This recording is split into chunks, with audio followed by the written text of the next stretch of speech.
ये आकाशवाणी रायपुर है। प्रादेशिक समाचार बुलेटिन के साथ मैं लता देवी चौहान।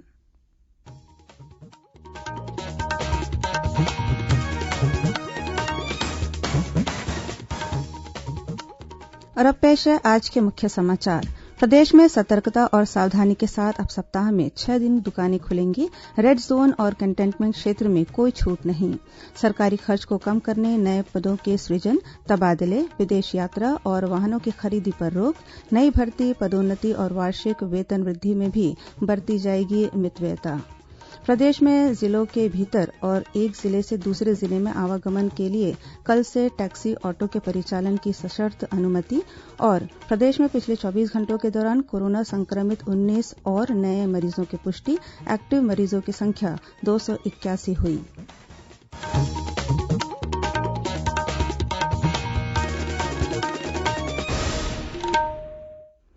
अब समाचार विस्तार से। प्रदेश में सतर्कता और सावधानी के साथ अब सप्ताह में 6 दिन दुकानें खुलेंगी। मुख्यमंत्री भूपेश बघेल की अध्यक्षता में कोरोना वायरस संक्रमण के नियंत्रण और लॉकडाउन के बाद ठप पड़ी आर्थिक गतिविधियों को दोबारा शुरू करने को लेकर आज आयोजित उच्च स्तरीय बैठक में यह निर्णय लिया गया। सभी दुकानों और बाजारों में शारीरिक दूरी की बंदिशें पहले की तरह लागू रहेंगी। बैठक में स्कूलों को आगामी 1 जुलाई से खोलने पर भी विचार विमर्श किया गया। रेड जोन और कंटेनमेंट क्षेत्र में कोई छूट नहीं मिलेगी। मॉल, सिनेमाघर, राजनीतिक सभाएं और सामाजिक कार्यक्रमों पर प्रतिबंध पहले की तरह ही जारी रहेगी। लोगों की दिक्कतों को देखते हुए अब वैवाहिक कार्यक्रम की अनुमति तहसीलदार देंगे। अनुमति देने की प्रक्रिया को भी सरल और आसान बनाया जा रहा है। बैठक में बताया गया कि क्वारेंटाइन सेंटरों में मनोरंजन के लिए टीवी, रेडियो की व्यवस्था के साथ ही मनोवैज्ञानिकों की भी सेवाएं ली जाएंगी। मुख्यमंत्री ने बैठक में कहा कि छत्तीसगढ़ वापस आने वाले श्रमिकों को राशन और रोजगार की चिंता से मुक्त करने की जरूरत है। इसके लिए तत्काल उनके राशन कार्ड और मनरेगा जॉब कार्ड बनाए जाएंगे। प्रवासी श्रमिकों के लिए रोजगार की व्यवस्था की जाएगी। कुशल और अर्धकुशल श्रमिकों की सूची उद्योगों को उपलब्ध कराई जाएगी। प्रदेश में अब तक 2,12,000 प्रवासी श्रमिकों को वापस लाया गया है। कोरोना संक्रमण से बचाव के लिए लागू देशव्यापी लॉकडाउन के कारण छत्तीसगढ़ सरकार के राजस्व प्राप्ति पर प्रतिकूल प्रभाव पड़ा है। इसके साथ ही महामारी की रोकथाम के लिए अतिरिक्त संसाधनों की व्यवस्था भी तत्काल किया जाना आवश्यक है। इसे देखते हुए राज्य सरकार ने सरकारी खर्च में युक्तियुक्तकरण और उपलब्ध संसाधनों का विकासमूलक कार्यों में अधिकतम उपयोग सुनिश्चित करने के लिए मितव्ययता का निर्णय लिया है। इसके तहत नए पदों का निर्माण, स्थानांतरण, महंगे होटलों में बैठकें, विदेश यात्रा और नए वाहन की खरीदी पर रोक लगा दी गई है। वहीं रिक्त पदों पर भर्ती, पदोन्नति, वार्षिक वेतन वृद्धि में मितव्ययता के भी निर्देश जारी किए गए हैं। लोक सेवा आयोग से भरे जाने वाले सीधी भर्ती के रिक्त पदों और अनुकंपा नियुक्ति के पदों को छोड़कर शेष सभी रिक्त पदों को भरने से पहले वित्त विभाग की अनुमति ली जाएगी। पहले से अनुमति प्राप्त हो चुकी लेकिन नियुक्ति शेष है, उनके लिए भी पुनः अनुमति लेनी होगी। पदोन्नति, क्रमोन्नति के फलस्वरूप देयक, एरियर्स राशि के भुगतान को भी निलंबित रखा गया है। सभी शासकीय विभागों, सार्वजनिक उपक्रमों और निकायों में नए पद सृजन पर रोक लगाई गई है। स्थानांतरण केवल समन्वय में अनुमोदन के बाद ही किया जा सकेगा। इसी तरह विभागों को बैठकों का आयोजन भी कम से कम करने को कहा गया है। आदेश में कहा गया है कि अति आवश्यक नई योजनाओं को ही प्रारंभ करने का प्रस्ताव भेजा जाएगा। वहीं पहले से संचालित योजनाओं की अलग से समीक्षा की जाएगी।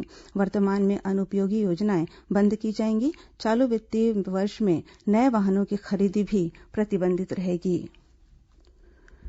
प्रदेश में जिलों के भीतर और एक जिले से दूसरे जिले में आवागमन के लिए कल से टैक्सी ऑटो के परिचालन की सशर्त अनुमति दी जाएगी। परिवहन आयुक्त ने इस संबंध में सभी जिला कलेक्टरों, पुलिस अधीक्षकों और परिवहन अधिकारियों को निर्देश जारी किए हैं। इसके तहत जिले के भीतर टैक्सी ऑटो का परिचालन नियमानुसार किया जा सकेगा।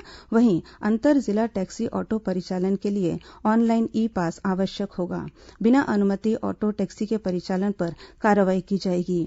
यात्रा के दौरान चेहरे पर मास्क लगाना, स्वच्छता, सोशल डिस्टेंसिंग और कोरोना नियंत्रण के लिए जारी दिशा निर्देशों का पालन भी अनिवार्य होगा। स्वदेश लौट रहे भारतीयों के लिए होटल क्वारंटाइन की अवधि 14 दिन से घटाकर 7 दिन कर दी गई है। इसके लिए केंद्रीय स्वास्थ्य और परिवार कल्याण मंत्रालय ने संशोधित दिशा निर्देश जारी किए हैं। केंद्र सरकार ने राज्यों से सुनिश्चित करने को कहा है कि स्वदेश लौट रहे भारतीयों से क्वारंटाइन अवधि के लिए होटलों द्वारा लिया गया हफ्ते भर का अतिरिक्त शुल्क लौटा दिया जाए। विदेशों से लौट रहे भारतीयों ने 14 दिन के होटल की अग्रिम बुकिंग करा ली थी। केंद्रीय गृह सचिव अजय भल्ला ने राज्यों के मुख्य सचिवों को लिखे पत्र में कहा है कि कुछ होटल 7 दिन का अग्रिम भुगतान लौटाने से मना कर रहे हैं। उन्हें केवल 7 दिन का शुल्क लेने का निर्देश दिया जाए।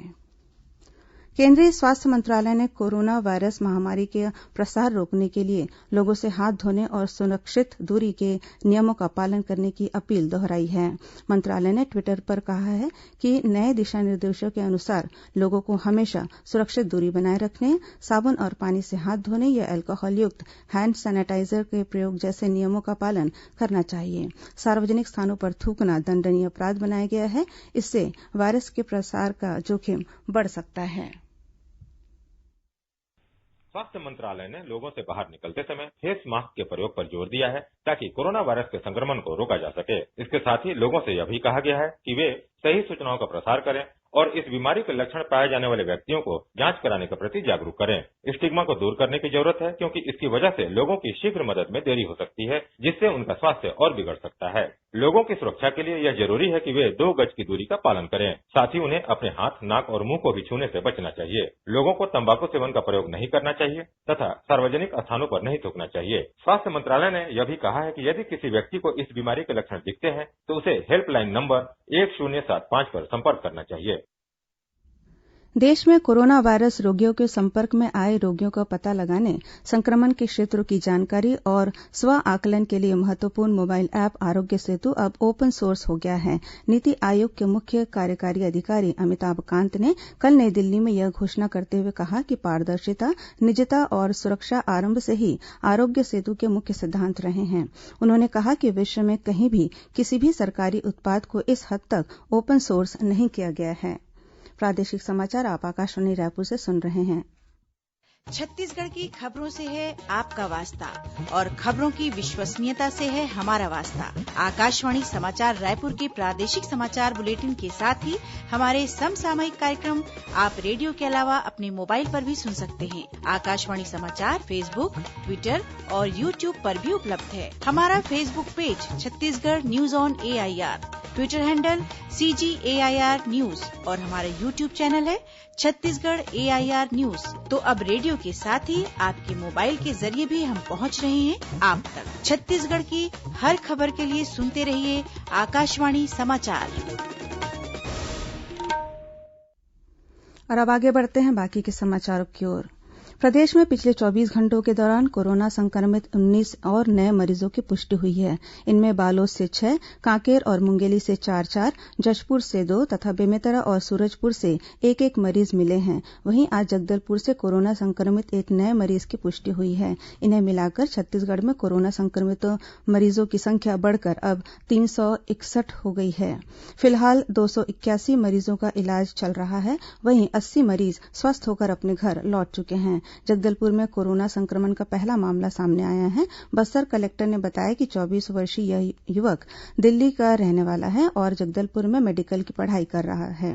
कुछ दिनों पहले ही वह दिल्ली से वापस जगदलपुर पहुंचा था, जिसे क्वारेंटाइन सेंटर में रखा गया था। इस बीच कबीरधाम जिले की कोरोना संक्रमित बुजुर्ग महिला को एम्स रायपुर से स्वस्थ होने के बाद आज छुट्टी दे दी गई। इस महिला को अब 14 दिन के क्वारेंटाइन में रखा जाएगा। राजनांदगांव जिले के छुरिया विकासखंड के अंतर्गत ग्राम गहिरा भेड़ी स्थित क्वारेंटाइन सेंटर में रांची से लौटे एक मजदूर की मौत हो गई।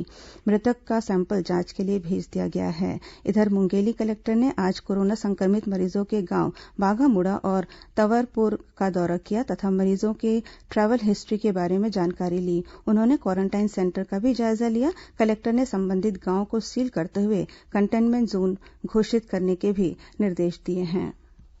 दुर्ग में बीते 25 मई को पश्चिम बंगाल के एक प्रवासी मजदूर की मौत हो गई थी, जिसे सैंपल जांच में कोरोना संक्रमित पाया गया है। इस मजदूर के 4 अन्य साथियों के सैंपल को भी जांच के लिए भेजा गया है और उन्हें क्वारेंटाइन में रखा गया है। उधर बलरामपुर जिले के सामरी स्थित क्वारेंटाइन सेंटर में तैनात एक आरक्षक ने खुद को गोली मार ली। आरक्षक को गंभीर हालत में मेडिकल कॉलेज अस्पताल में भर्ती कराया गया है। वहीं राजनांदगांव जिले में 22,000 से अधिक श्रमिक दूसरे राज्यों से अपने गांव लौट चुके हैं। गांव में इन मजदूरों का पंजीयन किया जा रहा है ताकि क्वारेंटाइन अवधि पूरी होने के बाद श्रमिकों को मनरेगा में काम दिया जा सके। इसी जिले में लॉकडाउन के दौरान शादी की अनुमति के लिए एसडीएम कार्यालयों में 100 से अधिक आवेदन प्राप्त हुए हैं। प्रशासन ने शादी समारोह में 50 लोगों के शामिल होने की अनुमति दी है। इधर रायगढ़ जिले के खरसिया में पुलिस और प्रशासन की संयुक्त टीम ने मास्क नहीं लगाने वाले 50 लोगों के खिलाफ कार्रवाई की है। वहीं रायगढ़ पुलिस ने कोतरा रोड स्थित एक हुक्का बार में छापामार कार्रवाई की। कोरोना संक्रमण और लॉकडाउन के चलते अब राज्यों में फंसे छत्तीसगढ़ के श्रमिकों को सकुशल वापस लाने का सिलसिला लगातार जारी है। जम्मू कश्मीर में फंसे श्रमिकों की वापसी के लिए 2 श्रमिक स्पेशल ट्रेनें आज जम्मू कश्मीर से कटरा से छत्तीसगढ़ के लिए रवाना हो रही है। ये ट्रेनें कटरा से चांपा आएंगी। इस बीच कोयम्बटूर से विशेष ट्रेन आज 200 प्रवासी मजदूरों और विद्यार्थियों को लेकर कोरबा पहुंची। स्टेशन पर सभी यात्रियों का स्वास्थ्य परीक्षण करने के बाद उन्हें क्वारेंटाइन सेंटर भेजा गया। इसी तरह त्रिवेंद्रम से 568 श्रमिकों को लेकर विशेष ट्रेन अंबिकापुर पहुंची। इन श्रमिकों को 14 दिन के क्वारेंटाइन सेंटर में रखा जाएगा। गौरतलब है कि अन्य राज्यों में फंसे श्रमिकों, विद्यार्थियों और चिकित्सा की आवश्यकता वाले लोगों की वापसी को लेकर छत्तीसगढ़ सरकार द्वारा कई एहतियाती कदम उठाए जा रहे हैं। श्रमिकों की वापसी के लिए ऑनलाइन पंजीयन की व्यवस्था भी की गई है।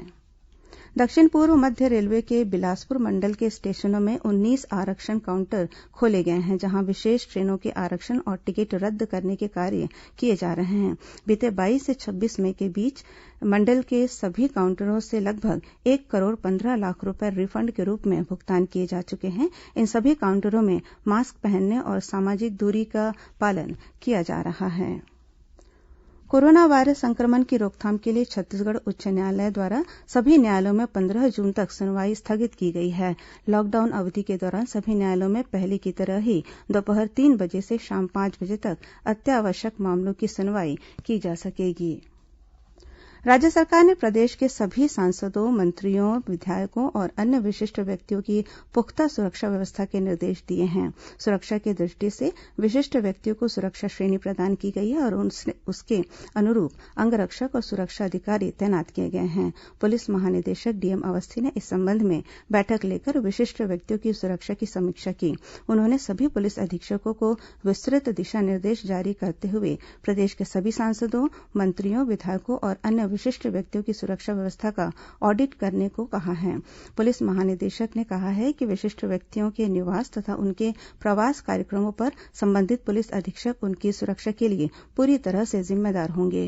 विशिष्ट व्यक्तियों को उपलब्ध कराए गए वाहनों की रखरखाव तथा चालक और फॉलो गार्ड की शारीरिक दक्षता का भौतिक रूप से सुरक्षा ऑडिट के निर्देश भी दिए गए हैं।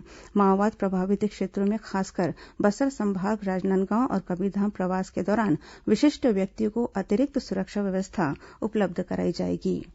और अब पेश है मौसम का हाल।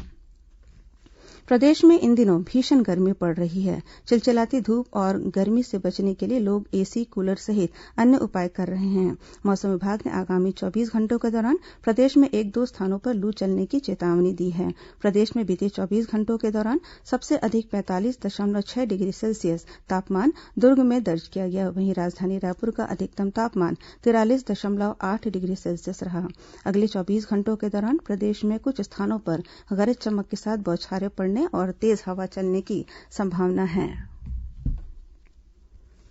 केंद्रीय खाद्य मंत्री रामविलास पासवान ने राज्यों से आग्रह किया है कि राशन की दुकानों और खासतौर से क्वारेंटाइन सेंटरों में वितरित किए जा रहे अनाज की गुणवत्ता पर गंभीरता से ध्यान दिया जाए। खराब गुणवत्ता के अनाज के वितरण की खबरों के मद्देनजर श्री पासवान का यह बयान आया है।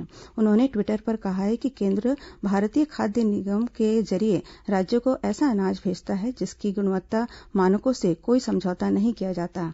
श्री पासवान ने कहा कि आपूर्ति के समय राज्यों और भारतीय खाद्य निगम के अधिकारी मौजूद रहते हैं।